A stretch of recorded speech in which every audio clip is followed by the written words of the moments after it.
Jews in the South Florida area. There are rabbis from Key West to Orlando, from Naples to Aventura.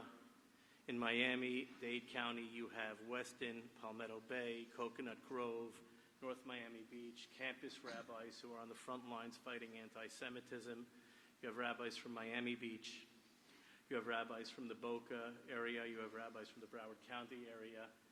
And then you have educators, which really are on the front lines of educating our youth.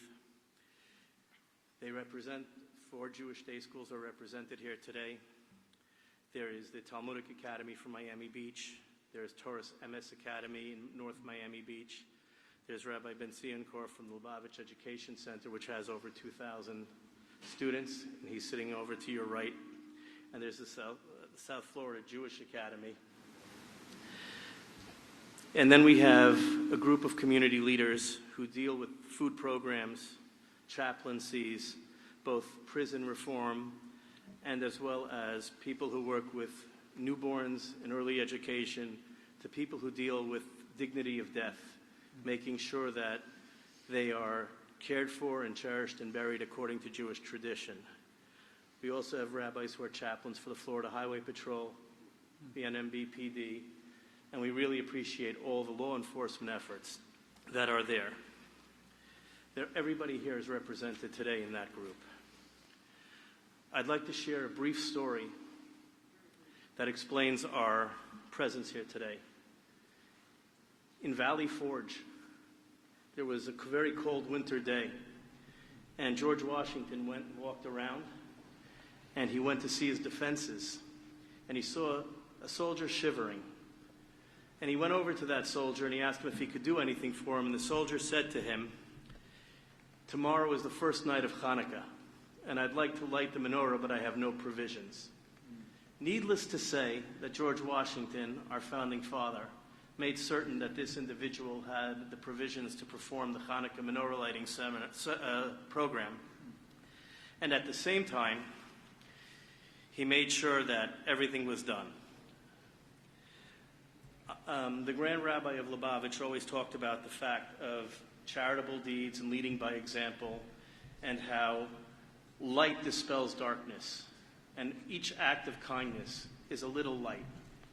I'm going to keep my remarks very brief because we're all here to hear what you have to say. But I'd like to tell you, and I'd like to thank you on behalf of the community for enhancing that legacy that we have from George Washington of respecting the importance of religious freedom and religious liberty. Because those are the things that make this country truly great. People came here for that religious freedom. And to have that threatened and to have the anti-Semitism from members of Congress is unacceptable to a group of people who grow and love this country. These are people on the front lines who truly care, have dedicated their lives to making the world a better place. And that is our goal, to make this country a better place. So on behalf of the entire community, I want to thank you. And as you know, before we spoke about charity and acts of kindness and all these points of light. And you being here today is a point of light for all of us here. So we thank you for all you do for you and your wife in fighting for religious liberty, your efforts to encourage volunteerism, your support of Israel, your support of religious freedom. And without further ado, we are very happy to have you here with us for this Faith in America, the Honorable Vice President of the United States, Michael Pence.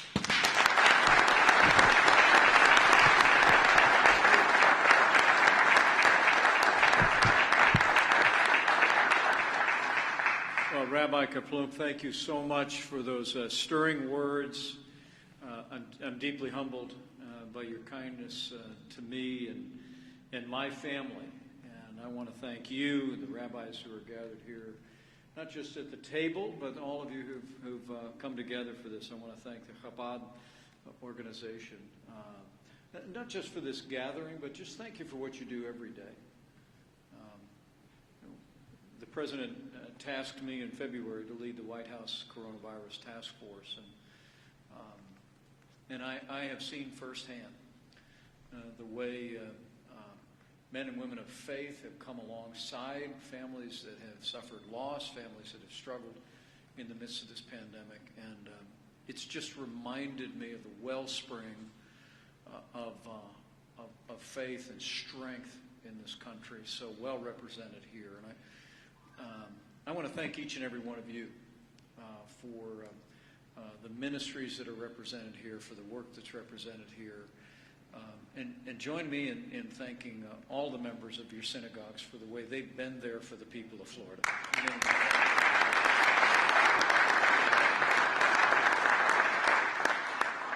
And so I'm looking forward to a conversation before I go and catch up with my friend. This is apparently this is the day to be in Miami. I arrived earlier today for a rally. The president is arriving momentarily, and we'll be meeting up at Doral before he has a televised town hall this evening. But I know that your friend, Rabbi Kaplum, would want me also to extend his thanks and admiration to each and every one of you. Thank you. Thank you for your support. Thank you for support of this president and the policies that we've advanced. I'll reflect on very briefly at home and abroad. But I know he would also want to say thank you for your prayers for the First Family and for all the families in the communities that you lead, and also all across the state, all across the nation. I'm happy to report to you that the President, the First Lady, and Barron are all doing well.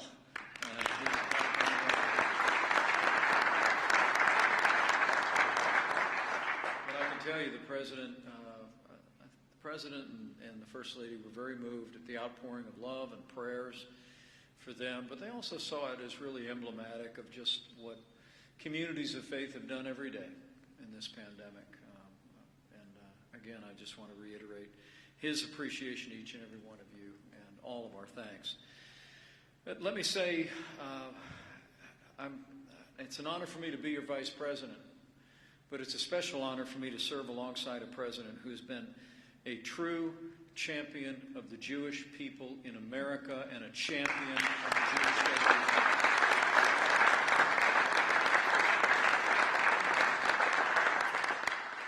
I think all of you know, as leaders in faith, the efforts that the president has taken to combat anti-Semitism anywhere and everywhere it has emerged. I was in a national debate about a week ago, and when the latest spurious accusation against the president came, I could not help but remind the American people that what none of you need to be reminded of, and that is that this president has consistently condemned the rhetoric and actions of extremists and white supremacists and neo-Nazis, and I also made the point that the president has Jewish grandchildren, and his daughter and his son-in-law are members of the Jewish community, and he couldn't be more proud of each and every one of them. But it's been out of love for his family, out of love for all the wonderful Jewish families in this country. The president has taken strong action. In December of last year, the president signed an executive order on combating anti-Semitism. It gave all agencies in the federal government the resources needed to fight the scourge of anti-Semitism, as the president said, as vigorously as against all other forms of discrimination. And we particularly focused on anti-Semitism emerging on college campuses. And this president, and I'm happy to tell you that back in my days as governor, this president, this vice president, and our administration have been fighting against the BDS movement, and we're going to continue to fight against any form of anti-Semitism emerging on campuses.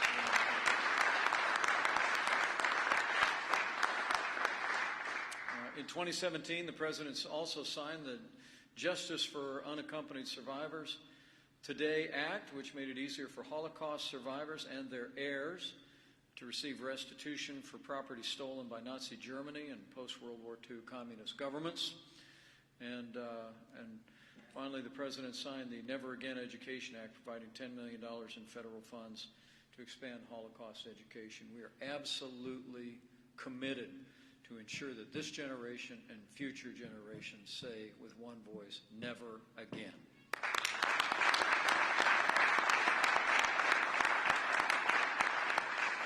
And I expect I don't need to tell all the great leaders in this room about this president's leadership on the foreign stage, where where the Obama-Biden administration made 3 administrations had all President Donald Trump promise and moved the American embassy to Jerusalem, the capital of the state of Israel. The President also recognized the Golan Heights as Israeli territory and maybe of equal significance. When Joe Biden was President of the United States, we were literally sending billions of dollars in cash to the mullahs in Iran as they sowed violence across the region and breathed threats against the Jewish state of Israel. President Donald Trump got us out of the Iran nuclear deal. We have isolated Iran as never before, and the Iranian General Qasem Soleimani is gone.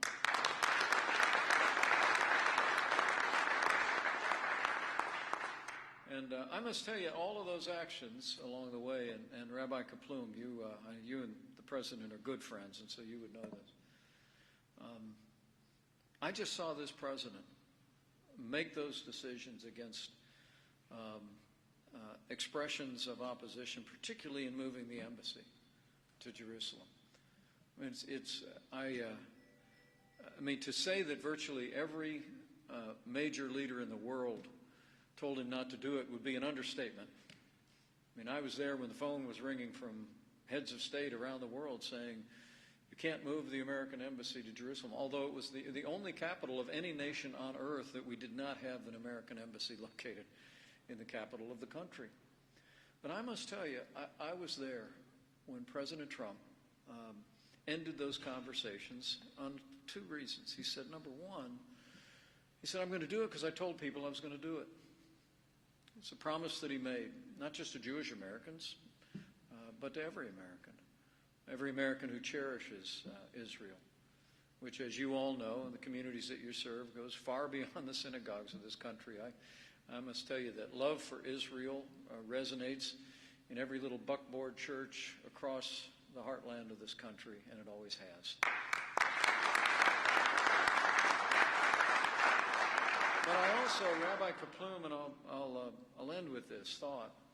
I remember the President saying that he didn't believe that it would make peace less possible. He believed that it would make peace more possible. I mean, by literally making clear what was not negotiable. I mean, this community knows, and I understand, that Jerusalem is the eternal capital of Israel. By recognizing that, the President, I can tell you that the President had a sense that it could make peace more possible. And the skeptics were there.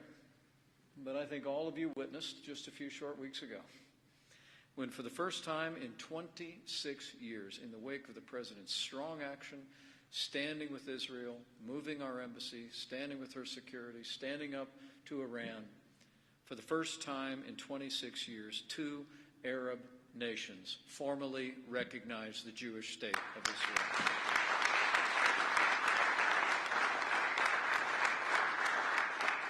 The Abraham Accords were a credit to the President's decisive leadership, a credit to, I know he would want me to say, to the labors of his team, led so capably by my friend David Friedman, our ambassador, and Jared Kushner. But also, it ultimately was a credit, it really was a credit to the principle of peace through strength. When you stand strong for your security, you stand strong with your allies. My sense of it is, history teaches, that then the world adjusts around you. And that's what President Trump has done.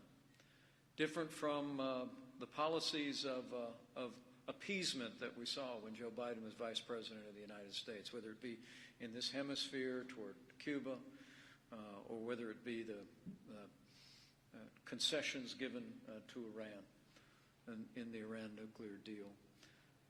This is a president that understands strength, understands standing with our allies. And I want to tell you, I couldn't be more proud to be serving alongside a president who's made it clear that if the world knows nothing else, the world knows this: America stands with Israel.